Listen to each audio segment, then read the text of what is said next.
बिस्मिल्लाहिर्रहमानिर्रहीम। अस्सलाम वालेकुम। आज इसराइल में ऐसा हमला हुआ है कि आज से पहले कभी भी इस तरह इसराइल के ऊपर इतना बुरा हमला नहीं हुआ। इसराइल की मिलिट्री बेसिस आज जब उड़ाई गई हैं, ये तब हुआ जब वो अमेरिका ने इनको मिसाइलों की और सामान की खेप भेजी। अब ये वहां पर अपनी एक तो जो मिलिट्री बेस इनकी उड़ाई गई थी उसको रिपेयर कर रहे थे। आपको कहा था कि जब ये रिपेयर करेंगे तो इस दफा इन पर मजीद हमले होंगे।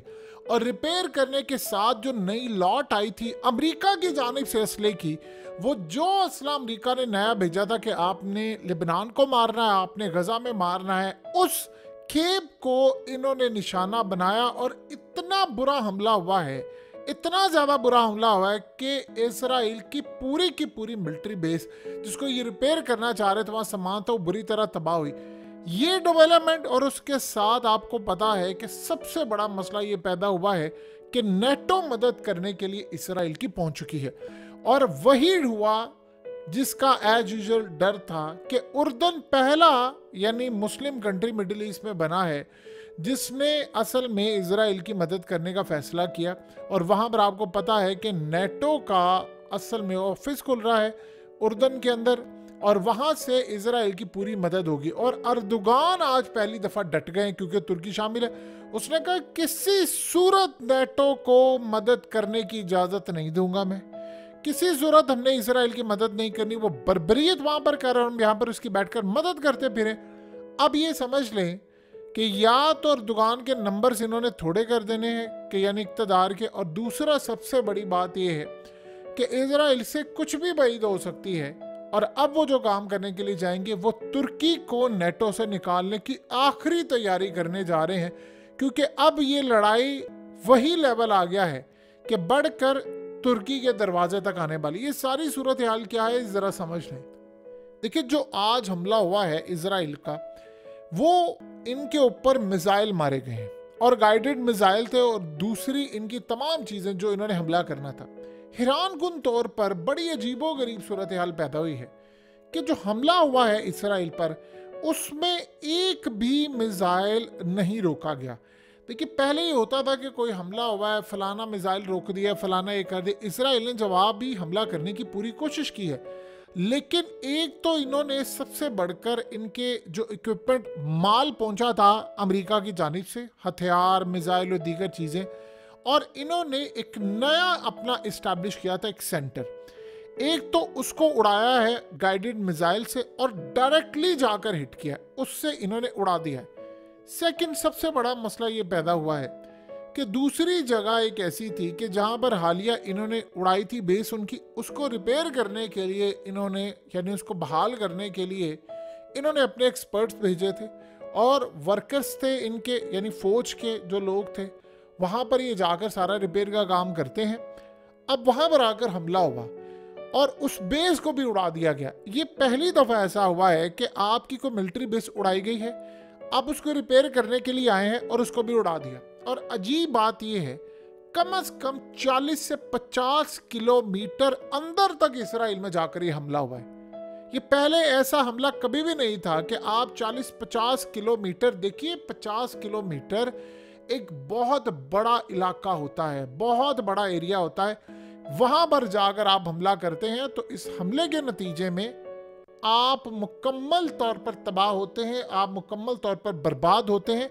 ये अब तक का आप समझ लें सबसे बड़ा हमला जो था वो उनमें से एक हमला कहा जा सकता है इसको।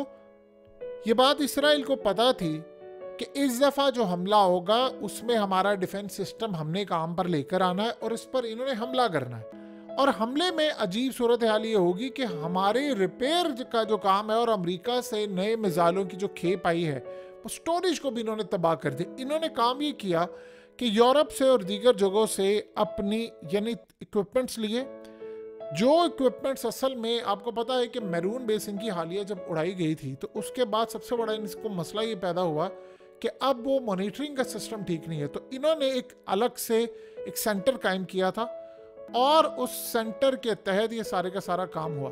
सो लिहाजा इस सारी सूरत हाल में सबसे बड़ा जो मसला पैदा हुआ है वो एग्जैक्टली यही हुआ है कि इस वक्त इसराइल की पोजीशन मुकम्मल तौर पर वीक हुई है और वहाँ पर जो हमला हुआ है उसमें इसराइल को लेने के देने पड़ गए। यानी उनको ये बात समझ नहीं आ पा रही कि अब हम इसको मैनेज कैसे करें। अब मसला ये है कि कोई भी जंग हो, कोई भी लड़ाई हो, कोई भी हमला हो, उस हमले के नतीजे में अगर आप रिपेयर करने के लिए जाएंगे तब भी आपको उड़ा दिया जाएगा। और मसला ये है कि हालिया इनके वजीरों ने भी ये बात कही थी कि जब हाईवेज उड़ा दी जाएंगी हमारी, हमला करने के लिए दोबारा जाने की कोशिश करेंगे तो हम अपना रिपेयर का काम नहीं कर सकते, हमारी कैपेसिटी नहीं है।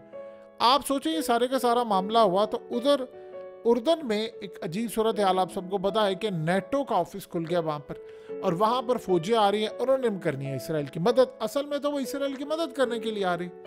हुआ ये है कि अर्दोगान ने पहुंचे ये नेटो के इजलास के लिए, वहां पर इनकी मुलाकात होती है बड़े बड़े लीडरान से, नेटो चीफ से लेकर सबसे। आपको पता है कि तुर्की नेटो का एक रुकन है।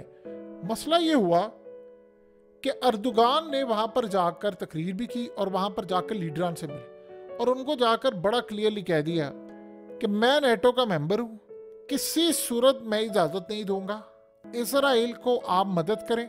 ये जो आप जा रहे हैं वहां पर और जाकर नेटो जो लड़ाई में कूदने वाला है इसराइल की, मैं ये काम नहीं होने दूंगा और हमने ये काम किसी सूरत नहीं करना। इसराइल बर्बरियत दिखा रहा है, वो तबाह कर रहा है सबको। उन्होंने वहां पर जाकर जेलेंस्की से लेकर बाइडेन हर बंदे से मुलाकात की और बड़ा क्लियरली कह दिया नेटो को किसी सूरत हमने इसराइल की मदद करने के लिए नहीं भेजना। मैं हर फोरम पर उसके खिलाफ खड़ा हूँगा। अगर नेटो ने जाने की कोशिश की तो मैं आखिरी दम तक जाऊँगा। हमने ये काम किसी सूरत नहीं करना। ये नहीं हो सकता कि वो वहाँ बर्बरियत करे और आप जाकर उस फौजें वहाँ पर उतारें और वहाँ पर जाकर उसकी मदद करने के लिए जाएं। मसला ये पैदा हुआ कि सारे लीडरान को पैगाम दे दिया अर्दोगान ने। अर्दोगान ने जब पैगाम दिया है तो इसराइल के खड़े हो गए हैं कान। उनको ये पता चला ये जंग उन्होंने अकेले नहीं लड़नी। इवन कि आप सोच रहे तुर्की के अलावा एक मुल्क और ऐसा है जो ये काम कर रहा है और उसका नाम है यानी हंगरी। हंगरी का जो प्राइम मिनिस्टर अर्दोगान, ये आपस में बड़े क्लोज हैं। इन्होंने भी ये काम किया। आपको पता है कि हंगरी का प्राइम मिनिस्टर कुछ दिन पहले हंगामी दौरे के ऊपर रूस चला गया था, जो कि यूरोप के अंदर खलबली मची, चाइना गया था और अर्दोगान के साथ उसने मिलकर कहा ये काम ठीक है, आप बिल्कुल ठीक करें, ये मामला ठीक नहीं है हमारे लिए। सो अब सारे का सारा जो सिनेरियो पैदा हुआ है वो ये है कि इसराइल की पोजीशन इस वक्त बड़ी ज़्यादा वीक हो गई है और इसराइल को लग रहा है कि अर्दोगान अब मेरा दुश्मन बन गया। आपको पता है कि अर्दोगान की पॉपुलैरिटी और ये तमाम चीज़ें, ये आने वाले वक्त में जो इनके खिलाफ खड़ा होगा उसके खिलाफ रजीम चेंज करेंगे। तुर्की में ऑलरेडी आपको पता है कि हालात क्या हैं, मामलात क्या हैं। सीन कुछ यहाँ पर ये पैदा हुआ है इस वक्त कि इसराइल ने फैसला ये किया है कि हमने किसी सूरत अर्दोगान को अब छोड़ना नहीं है। देखिए, दो चीज़ें ज़हन में रखिएगा। अर्दोगान ने पहले भी कह दिया था कि अंतालिया और अनकरा तक ये जंग आने वाली है और ये वहाँ पर लेकर जा रहे हैं। अब असल में इसराइल ने फैसला कर लिया है कि दो काम उसने करने हैं। एक तो या तो अर्दोगान को रिप्लेस कर दिया जाए किसी भी तरह से, कोई वहाँ पर यानी तुर्किश लीरा गिरा दे, इकॉनमी को मामलात ख़राब कर दे, अवाम को किसी तरह सड़कों पर ले आए और इसके लिए ये काम करते रहते हैं ऐसी एक्टिविटीज़। एक तरफ तो वो ये प्लान कर रहे हैं कि हमने ये काम करना है। सेकेंड सिनेरियो ये है कि इसके बाद जो अगला मरहला आने वाला है वो उससे भी ज़्यादा ख़तरनाक है, जिसमें ये प्लान ये कर रहे हैं कि अगर ये मामला हल नहीं होता तो हम तुर्की को स्पेशली नेटो से निकलवा दें। अब उसके लिए बहुत सारे मामला तो हो सकते हैं। अर्दोगान का हमास के साथ लिंक जोड़ सकते हैं, उसका किसी के साथ लिंक जोड़ सकते हैं, कह सकते हैं दाइश के साथ लिंक है, रूस के साथ कोई पाबंदी, कुछ भी करके ये नेटो के मामला जो है वो बिल्कुल अलग करवा सकते हैं। असल में नेटो ने काम ये करना है कि उन्होंने ही जाकर रूस पर हमला करना है और उसमें फिर वो तुर्की को कहेंगे कि आप इस लड़ाई में कूदें। अब आपको पता है कि पुतिन की और अर्दोगान की आपस में दोस्ती कितनी ज़्यादा है। अब मसला ये है कि तुर्की नहीं जाएगा रूस के खिलाफ, अगर वो जाएगा तो फिर लड़ाई वहाँ पर होगी और ये बात अच्छी तरह तुर्की को पता है कि शाम में रूस बैठा हुआ है।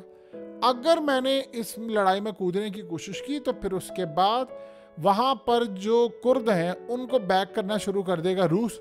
जब वो जाहिर सी बात है जब तुर्की कूदेगा रूस के खिलाफ तो फिर रूस भी कोशिश करेगा। तो ये सारे का सारा जो मामला होगा इनके यानी हाथ से निकल जाएगा। देखिए, तुर्की की कोई वैल्यू नहीं है नेटो के अंदर, कोई वैल्यू अब रह नहीं गई यानी वो पूछते भी नहीं है इनसे क्या करना है, लेकिन अर्दोगान ने अब स्टैंड लिया है। अब ये दो सूरत हाल बड़ी खतरनाक इस वक्त पैदा हो गई हैं वो तुर्की के लिए।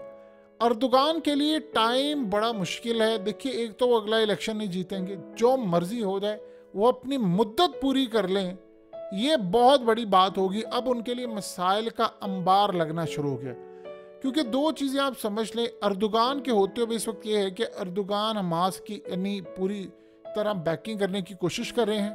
वो कह रहे हैं, कभी पोस्टर्स लगवा रहे हैं, कभी कुछ करें। इसराइल को ये बात खटक नहीं रही। जो काम पहले उनको करना चाहिए था वो अब ये करें, और फौज उन्होंने फिर भी नहीं भेजी। ये तो इसराइल को पता है कि किसी इस्लामिक वर्ल्ड ने फौज नहीं भेजनी, इनकी फौजों में वो दमखम नहीं है, ना इन्होंने कोई भेजनी है, ये तो उनको तय हो गया। मसला सारा ये है कि जो इशू इस वक्त खड़ा हुआ है वो ये है कि अर्दोगान के लिए मसला सबसे बड़ा ये पैदा हो गया है कि ऑलरेडी उन्होंने ये कहा था कि अंदर से मेरे खिलाफ फौज इकदामात कर रही है। अब जो उनके मुखालिफ हैं वो याद रखिएगा, वो हमास को भी तस्लीम नहीं करते, वो उनको भी दहशतगर्द कहते हैं और इसराइल के इकदामात को भी, उसकी भी मजम्मत करते हैं। इसराइल को ऐसी चीज़ भी सूट करती है कि भाई एक बंदा जो है वो हिमायत इनकी ना करे, वो भी काबिल कबूल होता है। तो अब अर्दोगान को उन्होंने सोचा है कि तुम हमारी राह में रुकावट हो। मसला सारा ये है कि नेटो इस वक्त एक लाइफ लाइन के तौर पर आ रही है और वो इसराइल की मदद करने के लिए आ रही है। यानी वो 40-50 ममालिक अब इस जंग में कूदने वाले हैं, क्योंकि इसराइल ने उनको बुलाया इसलिए है कि उर्दन में जब वो आएंगे तो वहाँ पर फौजें होंगी, उनका रेडार सिस्टम होगा, अड्डा होगा। ये तो इसलिए बुलाया ना कि उन्होंने ईरान पर करना है स्ट्राइक। ईरान पर जब वो स्ट्राइक करेंगे तो ईरान ने रिवर्ट बैक स्ट्राइक करना है, तो वो उर्दन की एयर स्पेस से होता हुआ जाएगा। तो नेटो का रेडार सिस्टम, अमेरिका का तो रेडार सिस्टम हो चुका फेल, तो नेटो ममालिक के जो रेडार सिस्टम होंगे उनमें वो बेहतर हैं, कम से कम अमेरिका से वो बेहतर हैं। तो उनको ये लग रहा है कि कम से कम हम इसको लेकर हैं। असल कहानी ये है कि वो 40-50 ममालिक को इस जंग में लेकर आना चाह रहे हैं, बड़े फाइन तरीके के साथ, बिल्कुल बिटवीन द लाइंस वो लेकर आ रहे हैं, पता किसी को भी नहीं चल रहा। अब देखिए ना, उर्दन का काम क्या है, वहाँ पर नेटो का दफ्तर खोलने का, वहाँ पर उनकी फौजें लाने का, लेकिन वो लेकर आ गए हैं। सो ये सारी की सारी कहानी इस वक्त बड़े ही क्लियर अंदाज में है और अगले कुछ अरसे के अंदर हालात ये बता रहे हैं कि मामलात काफ़ी हद तक इस वक्त इसराइल के लिए ख़राब हैं। लेकिन ये जो इक़दामात हो रहे हैं उसमें भी अब बड़े ममालिक खड़े हो गए। हंगरी ने भी ये काम किया कि भाई वो भी साथ दे रहे हैं तुर्की का, लेकिन इस तरह नहीं जिस तरह अर्दोगान ने नेटो का मामला उठाया। सो आप अंदाज़ा यहाँ से लगा सकते हैं कि 40-50 ममालिक को इस जंग में लेकर आ रहे हैं। मसला सारा यहाँ पर ये हो रहा है कि ये जो रेडार सिस्टम है इसराइल का, ये हो गया फेल, यहाँ पर ये काम नहीं कर रहा। हिजबुल्लाह वहाँ पर हमले करे, लेबनान वहाँ पर हमले करे, और हमले जब वो कर रहे हैं तो अब सोचें अगर एक चीज़ आपकी तबाह हो गई तो आपने उसको रिपेयर तो करना है ना। जब आप रिपेयर करें या आप नहीं बना रहे तो अब उसको भी उड़ा दिया जाएगा। फॉर्मूला ये हाथ लगा हुआ है कि वहाँ पर इनका रेडार सिस्टम, इनका डिफेंस सिस्टम वो सारा फेल है। अब एक और भी चीज़ हुई है जो बड़ी हैरानकुन है कि कई यूरोपियन कंट्रीज से इसराइल ने मांगा है असला। उनको कहा है कि आप अपना रेडार सिस्टम दे दें हमें, जैसे उन्होंने फिनलैंड से मांगा है। यानी सोच लें कि अपने प्राइम मिनिस्टर नेतन्याहू को बचाने के लिए कि जी हमें चाहिए, हमने उसकी हिफाजत करनी है। इसी तरह बाकी ममालिक से मांग रहे। मसला सारा ये है बाकी ममालिक से मांगने के लिए कि इस वक्त सबसे बड़ा इशू खड़ा हुआ है बाकी ममालिक से मांगते हुए कि उन्होंने, अब कोई भी देता है तो उनके अंदर लोग सड़कों पर आते हैं और वहाँ पर इलेक्शन में जो हाल होता है वो आप सबके सामने है। ये मैक्रन की मिसाल आपके सामने है और बाकी सारे जो मामलात हैं।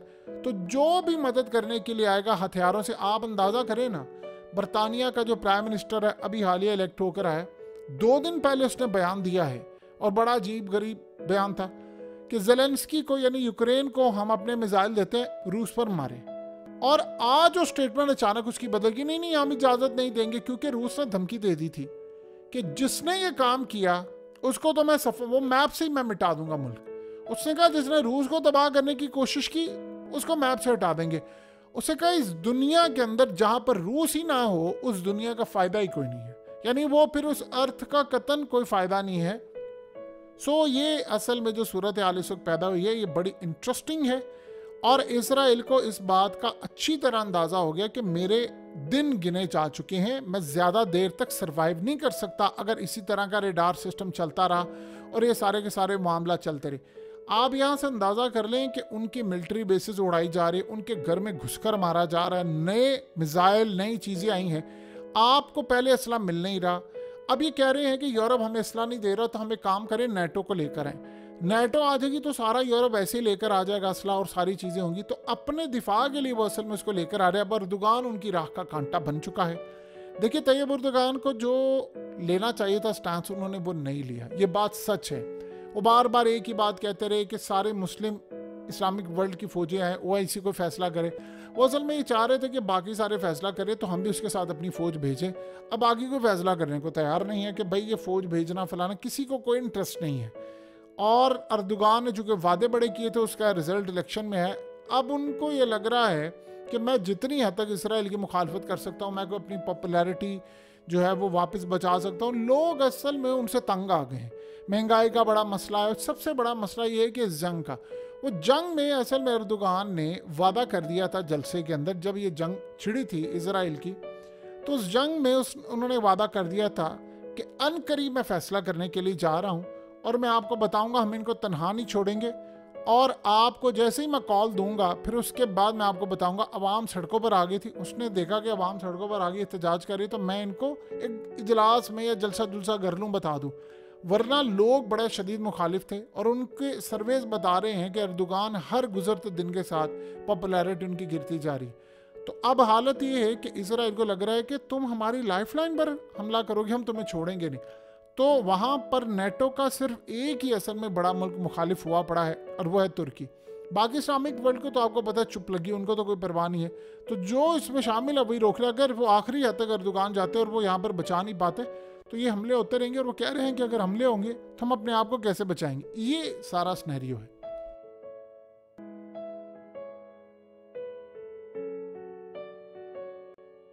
हकीकत टीवी को सब्सक्राइब करना मत भूलें, वीडियो को लाइक करें, शेयर करें और कमेंट सेक्शन में अपनी राय का इजहार ज़रूर करें।